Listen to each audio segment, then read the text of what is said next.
Hey guys, it's Sarah, and today is BookList Thursday. This is a video series I do with my friend Lindsay over at Lindsay's Little Library, and every Thursday we bring you some sort of list or book topic that we feel like talking about for the week. And this week we are doing our follow-up for our last 5-star prediction round, which was sequels, and we collaborated with Brittany from the Continuing Chronicles. So all three of us are going to have our follow-ups up today. So I will link both of those ladies down below. So make sure you go and check them out and see what they thought of their 5-star predictions for the sequels edition that we did. So I have mine here and we are going to go through them and I will let you know what my actual thoughts on them are. So for the sequels one, it was really hard for me to narrow it down because I like series and I have started a lot of series and I want to continue with a lot of series. And so for me to take a look at them and think, what do I think are going to be 5 stars? It was really, really hard. And I did okay. A couple of them really, really surprised me that they weren't 5 stars. So it was interesting. All right, so we are going to go in the order that I read them. And the first one that I read was Kiss Cut, and this is by Karen Slaughter. This is book 2 in her Grant County series. And it is a series that follows a woman who is a coroner and also a pediatrician in a very, very small town. So she plays 2 roles here. And so you see more of her being a coroner, obviously, because she's working with the police department and, trying to do all these things. So, yeah. So I gave this one 4 stars. It was definitely very, very dark. The subject matter is dark. It deals with children. So, if you're sensitive about stuff like that, yeah, it goes there. And while I liked it a lot, it's Karen Slaughter. It was very grim. It was very dark. I don't know. Something was just it wasn't quite 5 stars for me. And I'm not sure what it is. It's really, really hard for me to pinpoint what it was. It just wasn't 5 stars. So, but it was 4. It was still really, really good. I'm really excited to continue on in the series as well. But it was a 4 star. The next one that I picked up was Gemina by Amy Kaufman and Jay Kristoff. This is book number 2 in the Illuminae series. And I loved this. I gave this one 5 stars. And one reason is that when I read these books, I like to listen to the audiobook while I'm reading it at the same time. So I have it going simultaneously. And to me, that gives me such a great experience reading it because there's a lot of sound effects. It's a full cast. And then you can also look through here and see all of the mixed media and all of the emails and the transcripts and the, crazy pages with things going across, and then some of them are words, but they're making out a picture, and it's really, really cool. So I love the experience of reading these books, and I definitely gave this one 5 stars. It was fantastic. I'm really excited to finish this trilogy. I still need to read Obsidio. I haven't done that yet, but I do plan to do that this year. So, but yeah, definite 5 stars. I really liked this edition of it and where it went, and I'm excited to get into the last one and see how it all ties up. But yeah, I really loved it.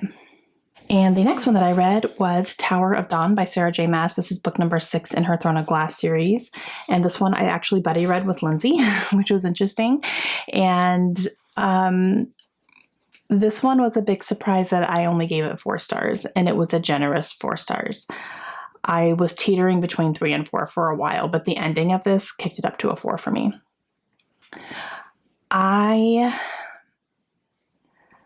Okay, so I think the biggest surprise for me was that the book before this one, Empire Storms, was my favorite book of the series. It was amazing. I loved it so much.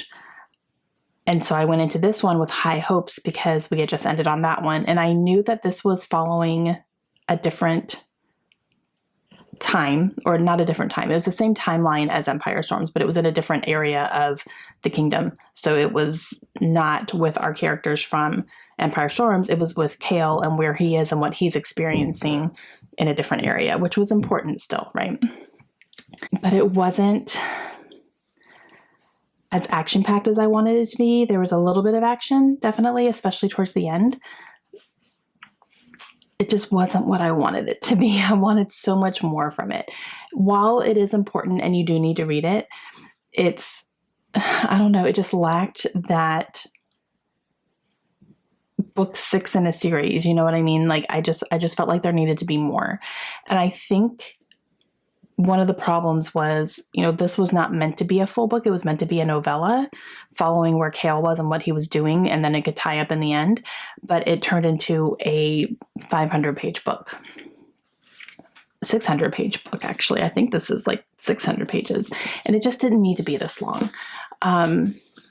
Not that this isn't important. It very much is. But it could have been told a lot quicker if it had been in a shorter book.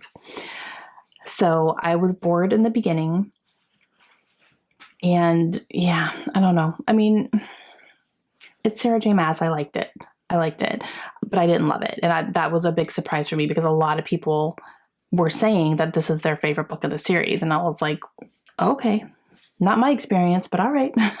So that's why I thought it was going to be 5 stars, because everyone was raving about it. But nope. I don't know. It wasn't, I wanted more out of it, and I just didn't get that. So it was a 4-star. But again, the last 150 pages were awesome. And that's what I was looking for. But it took me 450 pages to get there. And the next one that I read was Kingsbane by Claire Legrand. This is book number 2 in the Imperium trilogy. The first book is Furyborn. And I also gave this one 4 stars. I thought it was going to be 5 stars because Furyborn was amazing. I absolutely loved it. It was a big surprise on how much I loved that book, and I flew through it. This one took me longer to get through. It was still good, but it wasn't quite, it was interesting because in Furyborn, you're following 2 different queens, and they are 1,000 years apart. I think that's the time frame. So you follow one queen that is in the past, and then one queen that's kind of in the present time, if you will. And they both have like prophecies surrounding them, but you don't really know who's going to be what. It's kind of like one is going to save the world, one's going to end it, and you don't know which one's going to be happening. And in the first book, Furyborn, I loved the past timeline better than the more present one. But in this one, it was almost flipped. I really enjoyed the present timeline more than the past one, because in the past one, you see the queen who is really going through some stuff. She's really going through some stuff, and you see her struggle a lot. And there were a lot of scenes where, she was in bed with her lover, which is fine. But like, is this all we're doing is sleeping? It just seemed like they were in bed a lot. And I don't know, it just kind of, it wasn't quite what Furyborn was for me.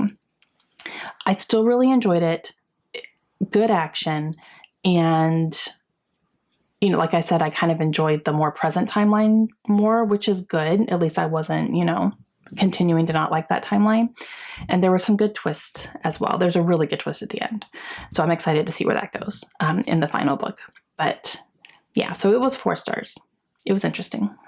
And then I rounded it all off with Thunderhead by Neil Shusterman, which is book 2 in the Arc of the Scythe series. First book is Scythe. And I loved this with my whole heart. My whole entire being loves this book. This is a book that I gave a hug. I hugged it when I was done. And then I was laying in bed when I finished it, and I was just kind of like tapping my head, and I was tapping the bed. And I was just like, wow, this book blew my mind. I think I like it better than the first one, which I did not think that was going to happen. And it just, oh my gosh. Every single thing that happened in here was so good. It really, really was. I like the villain. I don't like him, obviously, but I'm loving to hate him right now. And he is so bad, you guys. Like, so bad. The villain that is in this one. And some twists and turns happen. Some things happen that I did not see coming at all. Just like shocking things. And then the ending of this book, you guys. The ending of this book is one of the best endings I've ever read.